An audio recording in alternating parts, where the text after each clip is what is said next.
بحبها جدا، ولذلك انا بحب اعملها في البيت، ما بحبش اشتريها من بره. هي سهلة جدا، عبارة عن نص كيلو فول مدشوش مخصوص للطعمية، علشان ما اشربش زيت مننا اثناء القلي. بنقعه لمدة ساعتين، وكل ربع ساعة بغير المية، بعدين باخده بضيف عليه حزمتين من الكرات. وعلى قد نص كيلو ده يعني هستخدم بصلة اقل من المتوسطة، معاها كمان حبتين من الثوم وفلفل حار حسب الرغبة.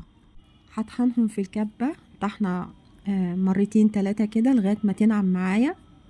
مش عايزاها ناعمة قوي بحيث ان هي تاخد معايا مثلا مدة اسبوع كده، تفضل فريش، لان لو نعمتها قوي قوي وبقت خفيفة او هشة مش هتفضل معايا فترة طويلة، ممكن على تالت يوم لونها يسود كده وتبتدي تبقى مش كويسة. انا كمان بحب نكهة النعناع في الطعمية، فما كانش عندي نعناع اخضر فضفت نعناع مجفف.